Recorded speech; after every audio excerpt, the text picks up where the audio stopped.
Hello everyone, and welcome back to what has been, I'm going to say, a surprising first map so far in this best of 3. This is between, obviously, G2 and Existence for a spot in another step forward in the qualifiers, and we have just seen, as I said, a clubhouse that went a bit to the wire.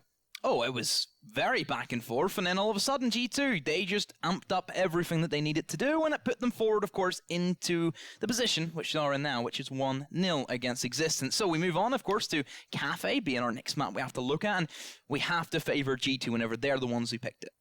Yeah, not only is it their map, what was working really well for Existence was their strategies, their kind of basic breakdowns of how they were manipulating Clubhouse, and I guess we're going to find out if they can find something a bit more creatively aggressive, which is generally what Cafe, with its fresh blood to the map pool, has offered. Maverick is taken out of the equation straight away. Obviously, what we saw from G2 was much more convincing attacks than defenses, so we'll see if obviously they can kind of set themselves up in a better stead before they swap over. Jackal gets dropped 2. That's going to make the roaming game from Jaeger a little bit trickier to keep a kind of control over.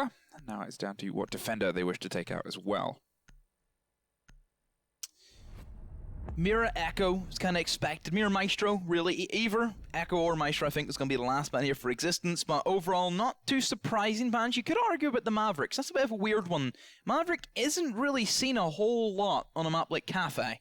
So I'm curious to why we would see the ban from it.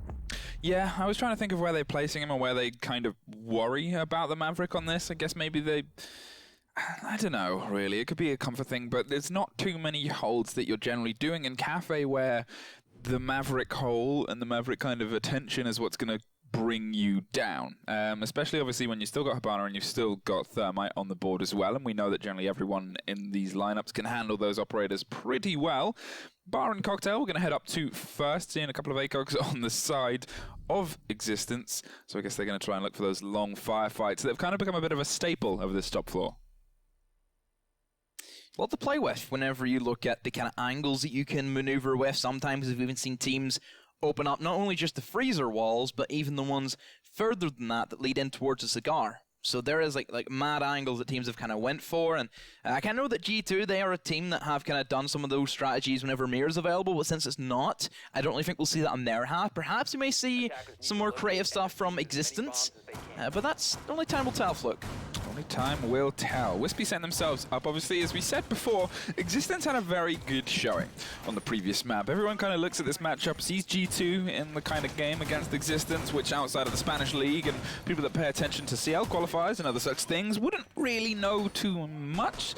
They've put up some pretty good fights against other notable teams, but it's G2 you're up against. You're up against the best in the world in a lot of people's books, and at one point the best in the world in every book, and now it's just a matter of seeing if they can re-find former glory. Previous map, as we said, didn't look so hot on their defenses.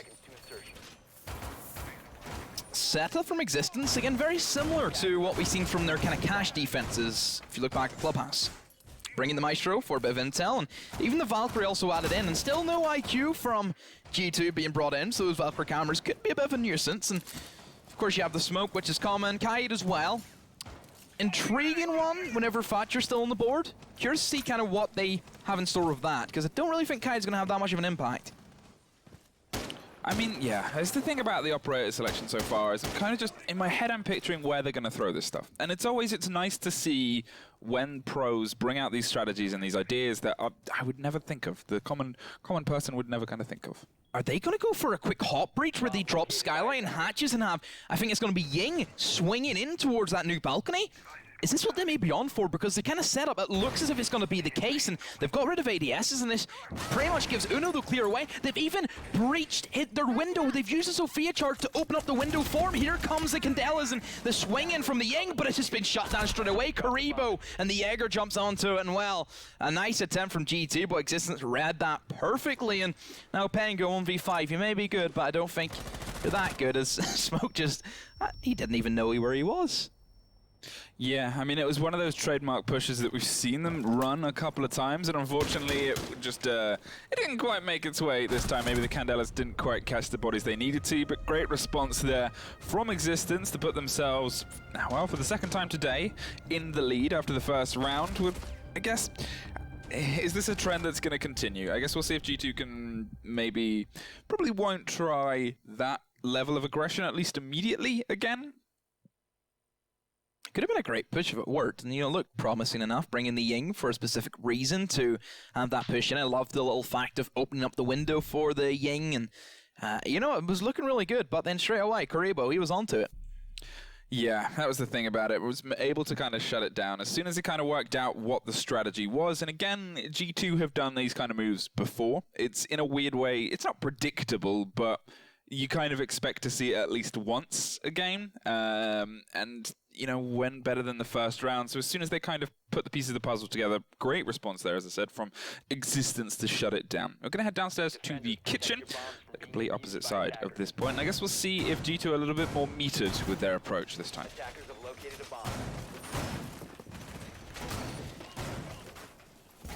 Kitchen, which is it's a tricky one if you look at it in terms of the operators that kind of need to be chosen.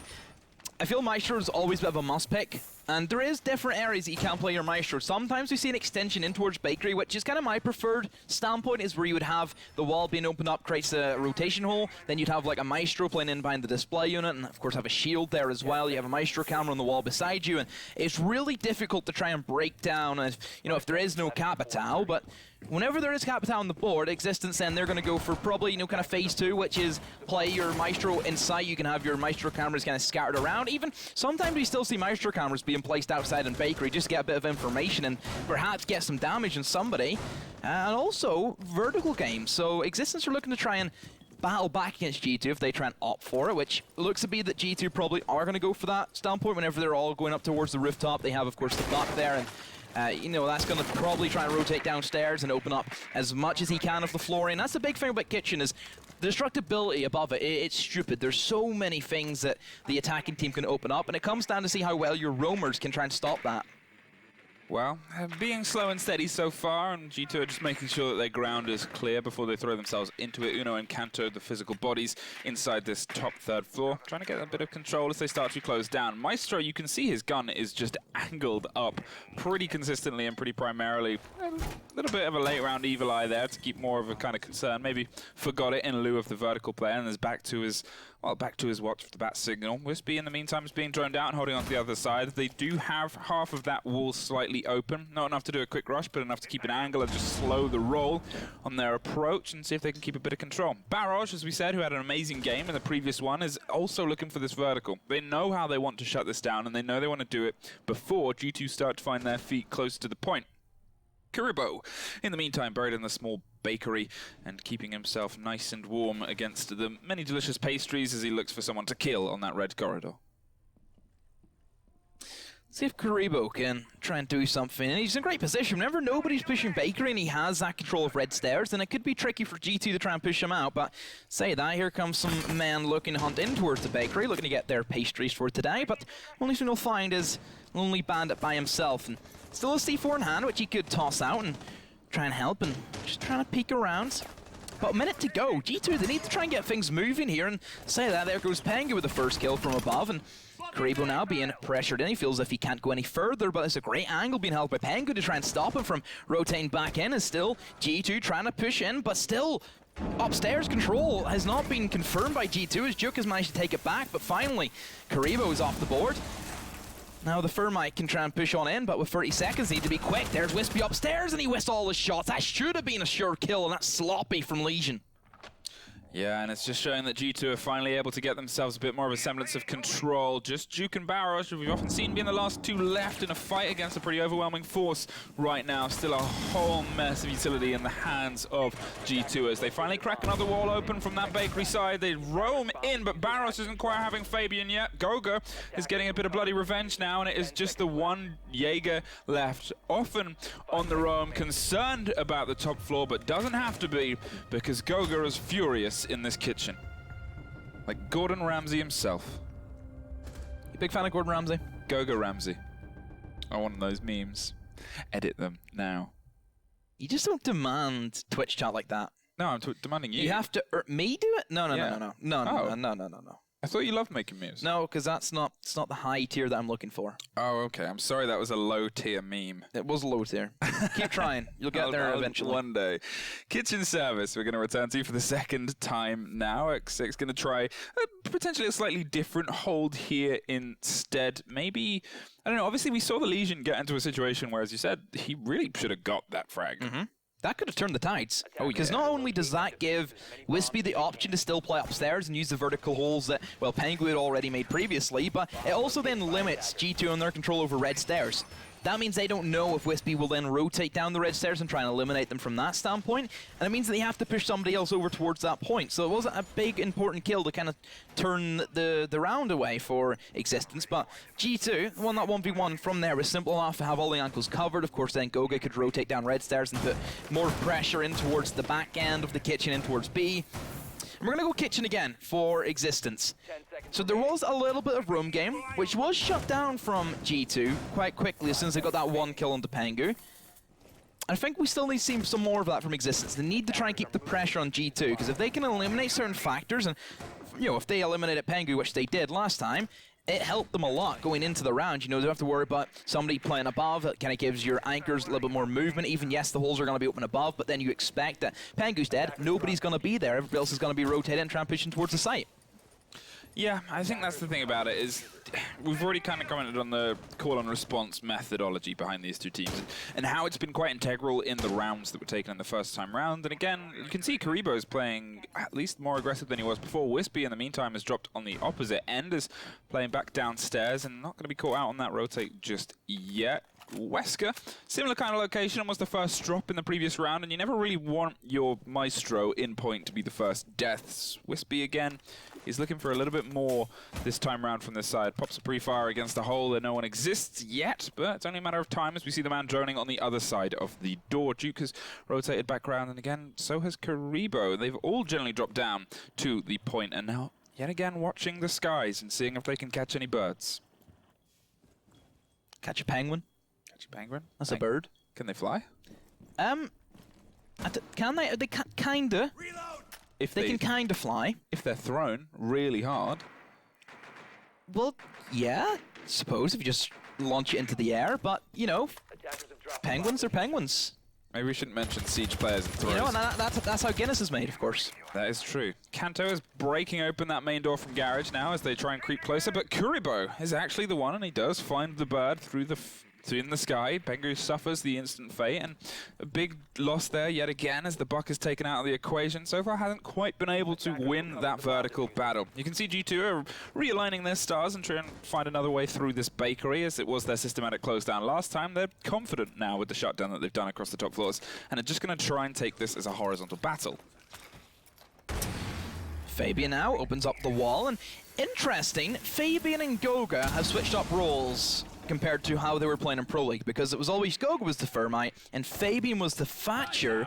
Curious to see why they've changed up those roles, because Goga was literally the Thermite guy.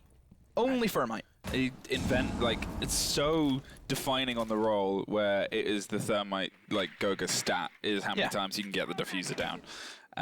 You know, and I guess it's nice to see them trying to, as I said at the very beginning of this, they were in a bit of a slump, and for them to go back to the drawing board and try and reinvent themselves and try new strategies, because that was what they flirted and floated with at the very beginning, and what made them such a dominating force. Swings close and pre-fires, and finally finds him, does he? Gets the trade. Wesker and Goga and Barrows, and Kanto and Uno managed to put it a little bit back in their semblance, trying to get the diffuser down. Wispy has to move a little bit closer, finds one on the back stairs. That's Uno, but it's now a post-plant situation with the angle covered.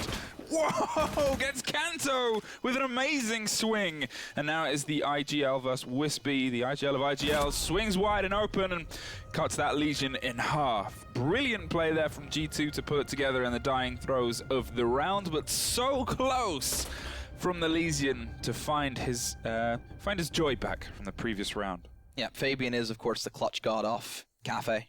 If I turn your attention towards Sisu game, back then and played in number 11. Where did you see that round where he was the bandit and he clutched like a 1v4? 1v3, whoever it was. It was, Top quality. Unbelievable. Top bins. Just in his tweet after. I think I did. Bar and Cocktail, we're going to rotate back to the top floor, which was Existence's win. I don't think we're going to see a Ying rush again. No, I have a feeling. That's not going to happen. Yeah, I think we're going to see something that is more similar to what we've seen. And saying that, look at how balanced G2 are being. They're getting all the information they need. They're setting themselves up. They're doing the internal clear, and they've lost a man whilst doing it so far. But so far now, it's getting themselves on that execute and making it work as they have done so beautifully so far. Existence, back upstairs to Bar, which I wouldn't say they had that much issue with whenever it was a very weird G2 strategy that they tried to prevail with. This time for Existence, they're going up against a much more standard lineup from G2. I think it's going to be your basic open up hatches, yes, try and get a pick from hatches or skylight, move down, open up the breach in towards red stairs, and of course open up the piano, clear piano, finally push in, open up freezer, and there you go. You're in the bomb site, you've killed everybody, you planted the bomb, G2 win. Yep. That's how it should go, but I don't think it's going to be that simple. Well, Wispy's trying to put as many bullets into that barricade before it cracks as possible, setting themselves up with a generally similar hold as they had before. Now, one of the things that we said they did brilliantly was respond to what G2 was bringing, and I guess they're expecting a slower and steadier push, so can they find more semblance of a balance? They have the same myriad and mix of ACOGs and information as they bought previously. Wesker's still not happy with the feng shui of that ADS, consistently moving it inside piano, and at this point, Barrage is trying to hold across the balconies in the big open space and see if they can catch anyone that drops down. There's a camera party on the roof here, though. Yeah, everybody's just on the drones. Just on the phones, mate. Looking for anything. Watching the stream. Maybe they're on their new Strafe app. Maybe. Putting in their predictions for the game, which you guys can do on Strafe, on your mobiles. In the meantime, Wesker drops Uno, and Kanto finds the refrag. That's the Maestro off the board. No, it's not even. It's the Jaeger off the board. In fact, my mistake as Kanto starts clearing across and finding control of Piano. They have a couple of sightlines still breaking across this Christmassy room, and they're trying to get that little reinforced wall out of the door and find the person behind it, and almost do with a beautiful combination of Sapphire and Thermite, but no luck, and they just force him back further, and they are free to take a little bit more real estate than they've ever had on this top floor. Pengu can easily wide swing and try and get something on the board. You know, he has that C8 ready to rock and roll, and well, Juki's managed to rotate from below and right back up in towards the white stairs, and I think they're going to try and use Pengu to try and nade him out. That would be the most logical thing. If they try and rotate him around, it means that white stairs isn't going to be an issue, but still Karibo, you know, playing inside of bathroom could be an issue because that shotgun up close and personal can kill anybody if you believe in it. But Pengu just holding flank. I'd like to see him more aggressive here whenever he has a great gun compared to, you know, like having Goga swing around with the L8. You clearly want the C8. But still nothing happened for G2. They know they have control of the piano, and now they move into stage 2, which of course is going to be open up the wall. Still one EMP left, but I wonder if Kaid has another electro claw, because that would be the big thing, but instead breaching in towards the soft wall beside them. Pengu deep in sight now, but like we talked about, the shotgun inside the bathroom will fire on true, and Barrage comes round, and yet again, the smoke, that's well better from Existence. That is well better. They shut it down, they had the angles covered, and they were happy to close down. They obviously gave the real estate over, allowed G2 into Piano and Cigar, and then from that point on, they just kind of, yeah, they got themselves sorted and ready to be able to pull them apart 2-2. They've won that point twice now, and they are not going to opt for Kitchen, the point that they lost twice, and that's fair enough. So far, they've been pretty clinical in their take of it. Reading Room and Fireplace we head to next. First reading room now for Existence. Kitchen, not of course working out for them. Last time they played at twice times, they lost at both. Wait a second. Pretty easy. This is a G2 Existence map, and we're seeing a third point. Mm-hmm. Weird. Is it? Yeah, we only saw 2 points in the previous map. Is Cafe though, where I would say third bomb sites, you know, it's a stretch to call it, I would say, great. I would call it okay. Okay. There's potential, but I still feel my main kind of worries about the B bomb site especially is the fact that it's so easy for teams to literally walk in and have a blind spot plant. That's the only thing that I kind of worry about. Like 7 out of 10 kind of point. Yeah, sure. We'll go with that. Okay. Chat, what do we think? Third bomb site, rate out of 10. Rate out of 10. 10 being top floor. What's 0 in this map? On this map, yeah. Original Kitchen. Okay, yeah, I like that. So 0 being original kitchen, and 10 being the top floor. What would we rate the reading room out of? How good of a bomb site is it?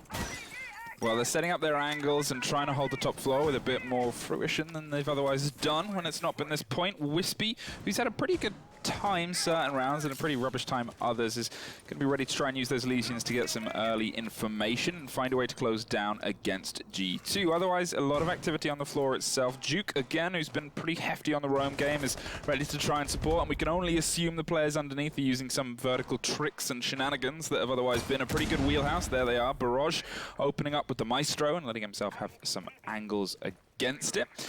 I guess we'll see. Obviously, we've already talked about G2 kind of swapping around operators, and we've said Existence haven't been doing it a huge amount. Last time we talked about it, but so far we've seen them juggle a couple. Obviously, Maestro is now in the hands of Barrage, who's, as we said, have a pretty fantastic opening so far.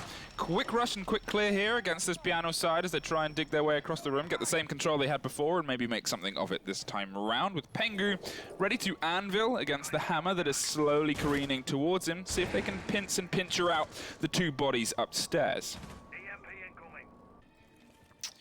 G2 taking their time now because they know they have plenty of it. Whenever they're this close to the bomb site already without even actually getting inside it, yeah, they're looking good. You know, G2 have taken things much slower compared to what we can expect from them, where they can be very aggressive whenever they have those great fraggers. But certainly, I kind of think the switch of having Fabian and Firma has helped them out in terms of their time management, because he knows himself, you know, when he needs to get the plant down. Sloppy droning, however, from G2 has meant that Kanto has taken an early snooze in this round, but still, refrags there from Uno, and that's the companionship that we expect from the two Finns.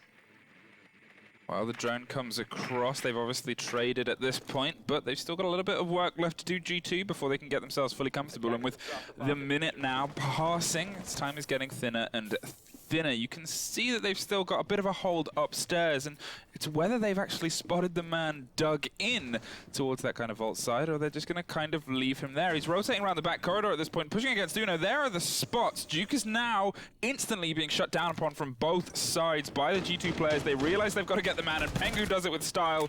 Uno also finds Wesker underneath the drop down 4-2 with 40 seconds, spots the man on the drone, and then just drops him again in the same place. 2 for 2. And that is G2. That's Uno right there. Uno just walking in, taking what he wants. 4K for him. Yeah, that's some great going from Uno especially.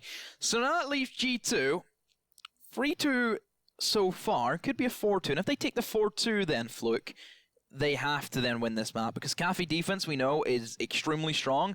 Not for Existence, but it is G2's map, and you know they're playing a lot more efficiently.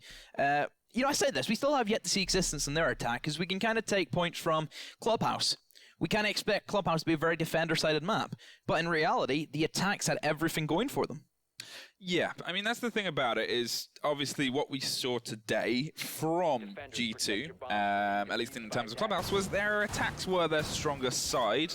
Their defenses kind of fell apart to what was a very metered and balanced push from Existence, but at the same time, this is their map, this is where they're more comfortable. They have always been a team that can kind of lead meta changes and the creativity that you can kind of bring to the meta, and having that on defense on a fresh map is something that can really play in their favor.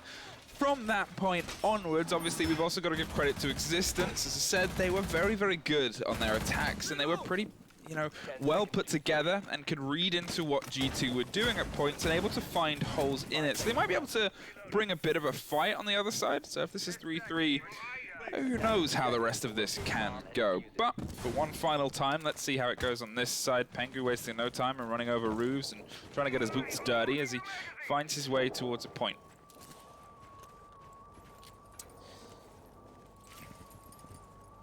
So G2, line up. A bit more aggression, as Uno's now off the IQ, which really IQ hasn't had to do much in terms of her scanning device whenever Echo, of course, is banned, and the Valkyrie cameras really haven't came into that much of an impact against G2.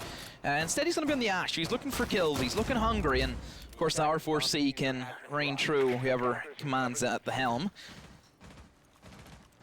So G2 now, they head in towards, yet again, another mid-floor that they have to attack, and it's going to be fairly standard. The same thing where they take control of upstairs first of all. They push in, of course, from red, which is kind of where every attack form from is taken, the hatches, and then pushing down in. Then they're going to have to move in towards the bar cocktail. There's going to be 2 defenders upstairs, fully reinforced off. So there's not that much peeking potential, however, for the man playing in the back of Cocktail Lounge, and now Pengu over towards the east windows. Only thing he has to worry about is a quick jump out or a quick run out from either window or door on the east side. Whenever Nomad is non-existent in the lineups, then you always have to be cautious about that. Well, the drones are coming in. It's been a very big part of G2 so far as they get themselves more of this vertical control, and they're using the utility to do it, but that's always fair. Yet again, Pengu has set himself up as the anvil as the rest of the team hammer towards him and try and funnel and force those defenders into his gunfire, as Kanto just goes for the quick and blazing clear. Hits the flashbang on the ADS, and Wispy is the one to open up the frags, drops Uno from underneath. And yet again, Existence really flexing over that vertical play that has been such a big part of their performance so far. The drones are back out in the favor of Kanto as they look for some bodies, and you've got to remember how big Uno was the last time round we were pushing this point. Managed to get his K just from pushing against the point. But now it's seeing if they can find some more bodies before they start their downward descent. A bomb has been located. So they've lost Uno, who had a big say in the last round, of course, had some great moments. Kanto's dropped straight down in towards pillars, and see if he can get something on the board, which he will begin with as a kill on Wispy. Also gets rid of the Maestro camera, that's why Sophia's a great counter to that operator. Still has concussions as well. He can fire on in to try and stun anybody who may be lurking inside of laundry or even just immediately inside the bomb site. Rest of G2 now starting to collapse and push their way down, but Barrage, I think that's a kill through the holes in the floor, will land on to Pengu, and now G2, yeah, again, another deficit. Let's see if Kanto Rakedi, the main man to watch here, if he can pull this back. Well, there is someone lurking on the stairs behind pillars, and there is the backup. Rotates round yet again. It's Duke that has been doing this so continually throughout this game. Ready for the man to drop on the other side of pillars as well. Goga finds Wesker on the meantime, and there goes Duke. Quick frags and quick bodies, but they have to get in, and they have to get this diffuser down. Gonna try and blind block. If they can swing round and stop the plant in progress, sees the man. Now it's just a matter of sticking it. Smoke pushes hard and pushes in fast and finds the frag. Brilliant clutch there from Karibo to find the body just in time, a split second the other way, and that could have been G2's. Yeah, so that time, Existence, they were always moving around, always keeping G2 on their toes, and G2 kind of fell into the bait. They tried to rotate in towards Train, even though that wasn't really the area that Existence was trying to defend. You know, they were all about holding down in towards the pillars. I thought it was a great rotation from, of course, the Jaeger. Surprised they lost that gunfight against Fabian, and that should have been it done. But still, I thought, you know, the rotations was really great from Existence. We need to highlight always keeping G2 and not really knowing where the defenders are going to be, because you only drone a certain amount of time in a round before you really need to start pushing in. You know, we've seen there was 30 seconds before anything was really starting to form for G2, and it came right down to the wire. So maybe some poor time management there, perhaps from G2, that's kind of cost them quite a bit. And it's not the first time, though, this evening that we've kind of seen this. It has been a very common thing. Yeah, their time management has often struggled sometimes, and especially when Existence managed to just, as soon as they look like they're set up and ready to go for a push, Existence pull just one bolt out of the kind of machine, and that time it was Duke rotating around and getting Kanto. Great work to then get pick up on the refrag, but that's a precious 10 seconds that would otherwise, and an operator obviously, that would otherwise be just completely decisive in that final push time. Now we head up to Bar. G2 currently don't have a very good record up here this game so far, but this is their first time defending it, and I guess we'll see if they can defend it better than they can attack it. At the same time, Existence bringing what was a fairly similar loadout. The first time we've seen gridlock in this map too, and again that is completely for the control of those stairs, those roamers, and those rotations that can otherwise be pretty brutal across this map. You've always got to keep an eye, as we've just seen from the work of Duke, and if you don't, well, things start to go very wrong very quickly.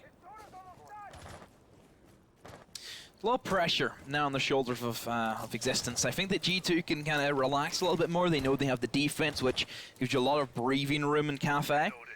That's why it's so strong. You know, many of the times we've seen a 6-0 or a 5-1 half from a lot of defense teams, and honestly, I could see that come out from G2. And whenever Existence, we know, struggle if they kind of lose that first engagement and they slow down and time management kind of gets away from them.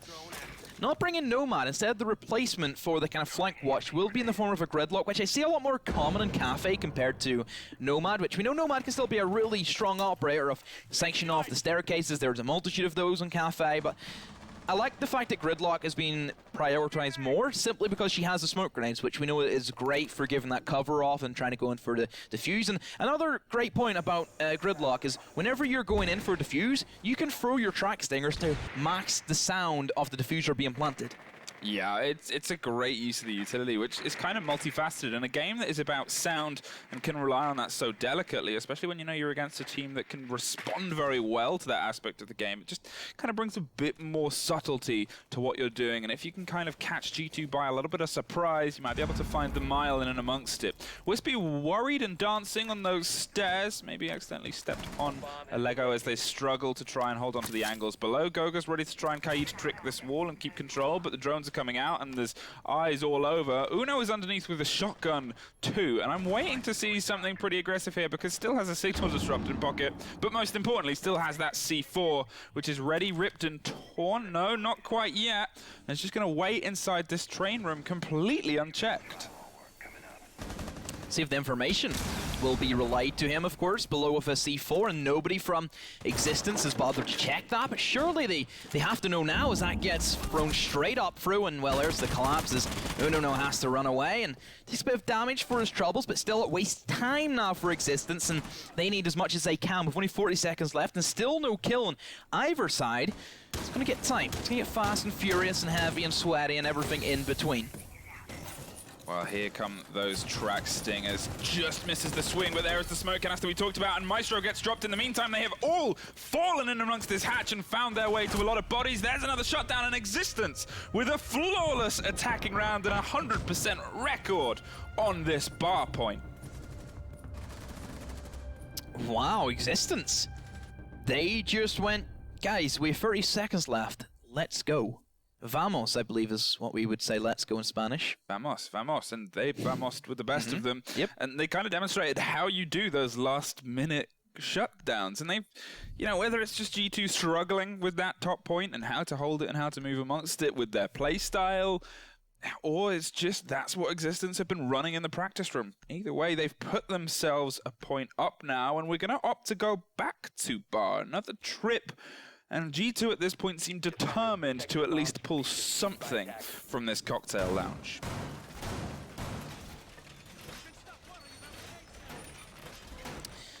Top floor, once more for G2, and still bringing that mute, which I like the idea of the mute for kind of holding that piano whenever there's a lot of drones that kind of come in towards that side of things. You want to try and limit that information gathering as much as you can. Kaid still being picked up. And even on Clubhouse, we haven't seen one Kaid be successful. I think we've seen one bandit trick be successful, and that's it. 10 seconds left. Yeah, they're kind of doubling down on it. Obviously, you've still got that beast of a gun in the hands of Goga right now, which, as we said, can play very well into the EU playstyle of holding angles and waiting for them to kind of push against you and then being able to get aggressive with it if you need to, especially when we're seeing a lot of multifaceted, multi-story plays from the teams as well. They're knocking through multiple floors, holding the angle, trying to get tricks and trying to get heads, and this is a good gun for doing that because of the precision it can offer, because of the damage it can offer as well. I guess it's just seeing if they can find it used and useful in and amongst the playstyle. Uno's actually opened some more sightlines this time. They know he's going to be around in the train room, and doesn't look like they're immediately trying to deal with him at this point, heading up to the top floor and going for a similar push and close down as they did before. M870 Pengu Jaeger, I think, is one of those decisions where you look and you go, huh? And you go, how are they going to do this? This is a Feral thing. I don't know why Feral started this trend. Like, we've seen Kendra use this as well, and now Pengu has it. Feral, arguably biggest brain player. No, let's not big him up as much as it needs to be. Feral, best If he was that big brain, he wouldn't be staring down the barrels defeating Challenger League, would he? Okay, you don't have to bring up his personal history right now. Yeah, I'm going for him. I'll go all in on Feral. Secret Boys, I love you if you're listening. Now, in the meantime, Duke is looking to try and get a body from this drop down. Wispy as well, vice versa. They want to try and shut the man down on the top of the red staircase. They've also traxed it and gridlocked it as well. Concerned in the angle there. We talked about the multi-stories that these teams can use, and Uno shows that there is no limit to that. SMG-11 across 3 stories and a body. Unbelievable movement, pulls right out of there. He's done his job with Buck off the board, throws down a celebratory signal disruptor, and rotates back to the safety of point. Just individual plays just stand out so much, I feel, from G2 than any other team. And whenever they kind of go off in those massive plays, it just makes them feel as if they're always in control. And, well, they need to be. They need to try and get that back, because at the moment, of course, they're losing. Still only around in it.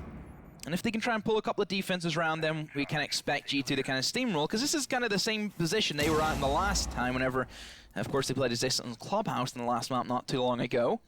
And now G2 trying to sit firm, trying to hold tight, but still Existence trying to pressure as much as they can. They still have Gridlock alive, so there can be smoke grenades being tossed in.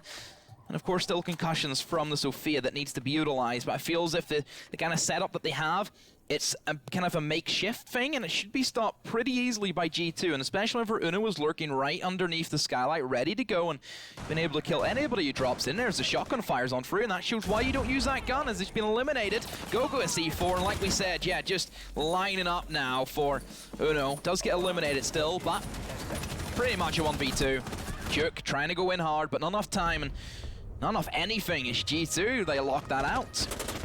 Bring it back to 4-4. Managed to get the one surprise down inside, but couldn't quite find the lock off there as Kanto had the angle. It just shows how integral that one initial pick can be in just completely pulling apart a team, because from then on it was trade for trade for trade. It was man to man, cover to cover, which is, you know, the semblance of a great team. But if they still had the frag grenades of Buck, if they still had the gun pointing the right way and the one more body to trade out, could Existence have been able to find more semblance? At least in the books of G2, they leave the cocktail lounge shaken, but not quite stirred. And instead, we're going to opt down to the kitchen service. And I'll see if their first floor can be as, I guess, well as it was on their attack rounds. Existence again. Whenever they lose that first engagement, it just crumbles. Everything goes out of sync. They start trying to rely on simply out-fragging G2, which, yes, they've been doing great things of doing so, but it's G2. It's Uno, who is a bit of a mad one, I would say, this series, specifically. I mean, that's the thing about Uno, is when everyone kind of commented on him joining the team and they said, well, what can he bring? And a lot of people who knew the stats and knew the capabilities of the player were like, well, he's going to bring a lot of frags, a lot of that kind of aggressive potential. And they said, well, they've got Kanto and they've got Pangu and they've got those operators. And say, yeah, but they can rotate to other operators, they can rotate to roles. What G2 have that a lot of other tiers don't is this depth of balance of their star striker can play centre back if you need him to. Yeah, wow, a 4-4 scoreline for G2. Is this a downfall of G2? Are they saving strats? Is Uno the problem? We know what's going on here, but one thing is for sure, G2 never lost a game for 13 months straight. How can you doubt the undisputed king, the two-time world champion? There's a lot of slogans and phrases you throw in there. That's a nice little copy pasta for you guys. Talking of, Uno is holding this top angle and waiting for someone to come across this P10 Roni sightline, but no dice, unfortunately. Kanto is on the backside as well. They're both covering that top floor for now and seeing if they can catch someone out. There is a Lion as the big change. First time we've seen a Lion today so far. Going to try and keep a bit of control on what has been some pretty fluid movements in the feet of G2 as they steadily and slowly try and crack open this top floor. Obviously, the Lion was the 6th pick as well. So, yeah, as they just slaughter a couple of drones to get thrown in at unfortunate timing, they aren't quite aware of this. And if they can utilize this first E1D well, if the thick man can get through the small hole, they might be able to find something pretty brutal out of this. Barrosh is going to rotate underneath, playing the gridlock. Hasn't been so influential on these attack rounds so far, but is more than capable. And Pangu playing the reverse side of the shield there, waiting to cover and swing around at anyone that might enter close. Still slow enough for Existence. So they're trying to clear from top down, and Kanto is going to be the man that they need to find out. Of course, this is exactly where Jackal would be great, but G2, they banned that operator for a specific reason, so they know it allows their roamers to have much more freedom, and instead Existence have hit the panic button, and Lion comes out to play. And yeah, this is an operator that was definitely the bane of G2 for a very long time. They were one of the teams that had a big say in, you know, how strong G2 really are whenever they constantly ban that Lion out. Shows how prowess that operator is, and, well, there you go. Kanto gets his own back against that operator with an easy frag on to Wispy, and I feel, Fluke, that a minute gone, they've lost a player. They're only starting to use their verticality now. This is going to be another G2 lockout.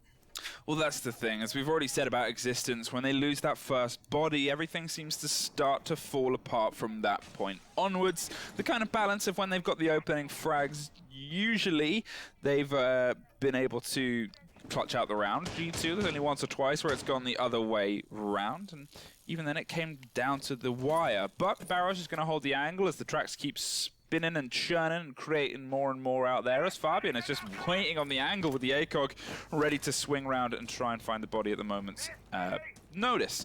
They've generally filtered in and flooded across this train room as the frag grenade goes a bit awry there and doesn't quite find the marker as they swing straight to the drop down and hatch, and they want to, I guess, get a bit of pressure here. And with only 10 seconds left on the board, if they're going to do it, they've got to do it now. Duke and Wesker close down against Pengu on the far side. They still have the soft wall and they still have the ability to swing round. A body goes down inside. Uno finds one with the shotgun, and there is another body dropped. Goga finds two, and Fabian brings G2 to their first flawless round of the day.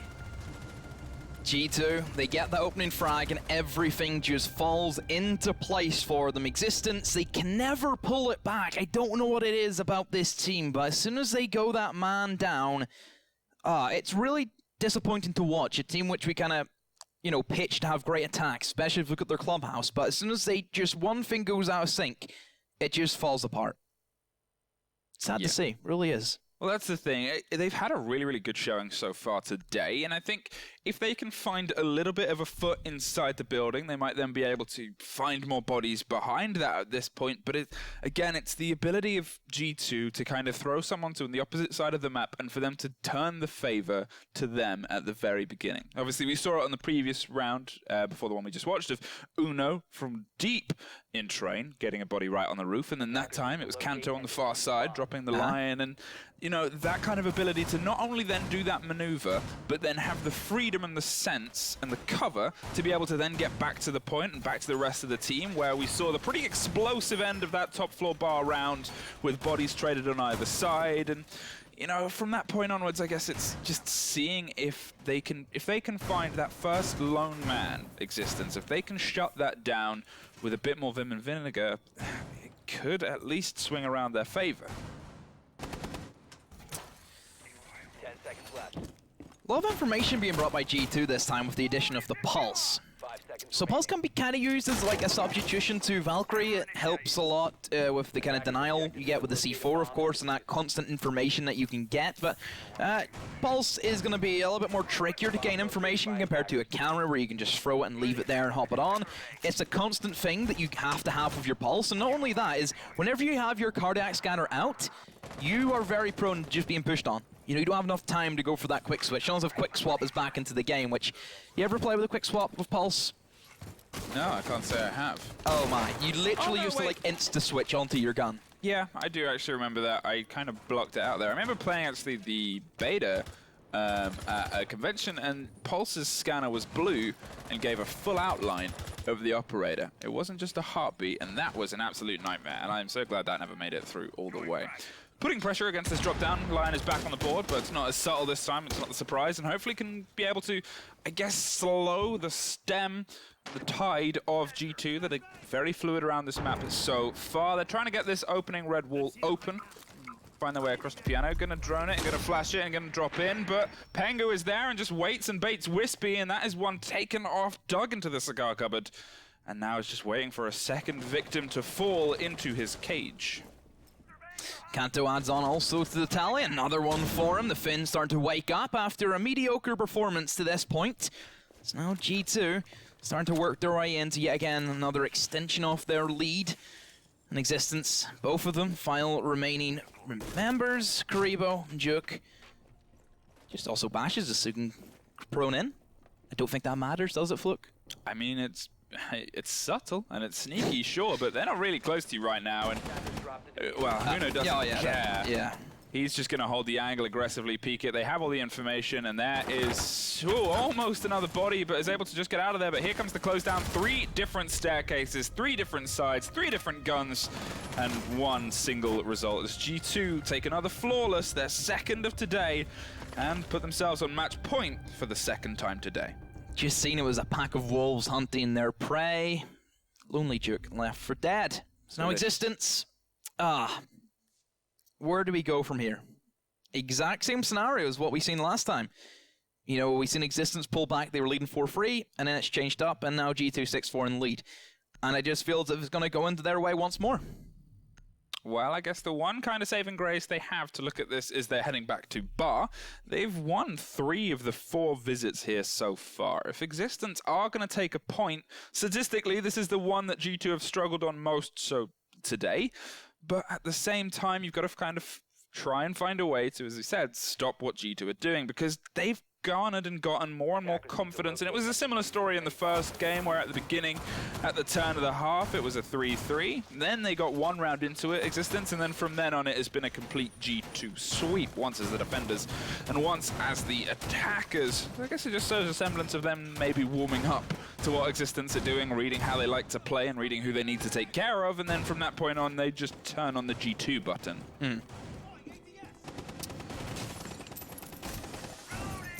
G2, On the cusp of not only map point, but also series point to send them into, of course, the quarterfinals. Seconds left. And we expected, I think honestly we expected more of G2 this time around, Fluke. Kinda, because you've got to look at this other way as well. Yes, if G2 win this, that's a 2-0. It's been a bit of a tough 2-0, but it's a 2-0.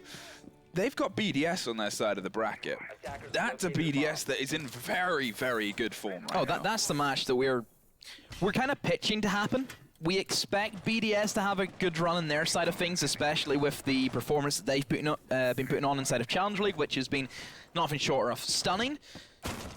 And for G2, that's going to be a bit of a redemption match, because the history with Shaiko and this team, it goes, you know, 2 years in the making so far, and then the fact that BDS went and beat them at Montreal really put the headlights on it. Again, another chance that G2 had to make it into Invite. They fell short there.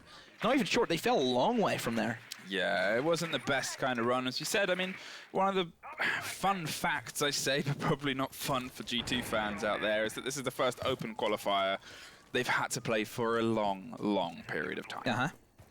You know, so it just kind of shows the swing of the team, and it shows the swing of what was a, you know, complete dominating team from the highs of that Paris major to where they kind of fell a little bit now, but I guess we'll see if they can bring themselves back, and they are more than capable of doing it. And every team knows that about the team as well. The Bandit Trick and the Smokes keep Kuriboh at bay, as it just zaps the man and zaps his toys too. There's a fair bit of damage suffered on the pair of them. They frag grenade down, but the bullets just swing in against the butt. Kanto Raketi from the floor below and inside the pillars finds another body. Kuriboh at least finds a trade against the smoke of Pengu that has otherwise been pretty fantastic in these defensive rounds, and now it's just a matter of seeing if they can move with this momentum. It doesn't even matter what they do unless they take care of Uno, who is just on a rampage, just being able to walk up red stairs with nobody covering that. Existence, are you feeling okay?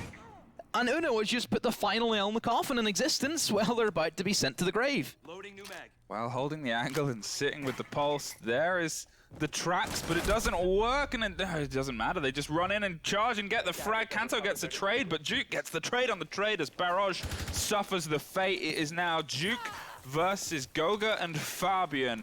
That is two tough operators to go against, especially with the Maestro cams still getting as much info as they can. With 30 seconds, they have a bit of time to come up with a plan B. Potentially rotate to another side and find another way into this firefight, but realizes they have to just push it, and J2 are not letting them get a step further. A 2-0 from the Titans. Existence put in a very, very good showing, and I guess they move forward one more step. 7-4, 7-4 for G2. 2-0 win, they take that, so congratulations to them. They move on, of course, to the next round. But we're not done here yet, Fluke. There's still so much more Siege. Existence now, they leave us, so the Spanish team, only Spanish team, they're gone. Well, at least there was a Spaniard in the team that beat them. But as we said, yeah, there's the first best of 3 today. They move forward in the bracket, and who they're going to be playing next is what we're going to find out next. And I think if we were to have a look at a game that's going to be quite tight, this is potentially one. Trust Gaming versus Team Auglis. However, you're going to have to wait just a little bit for that, as we're going to go on a quick break. We'll see you in a couple of minutes.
stunning! They are the champions!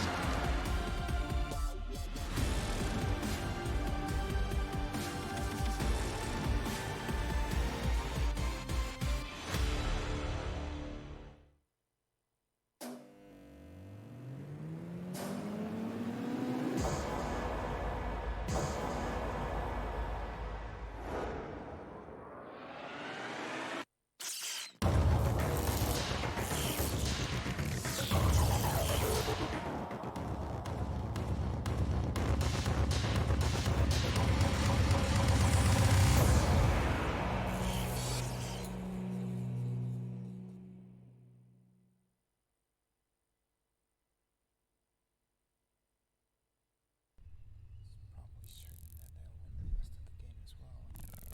If they buy a game, so I think that they should just go for it. Predict the outcome. Win the game.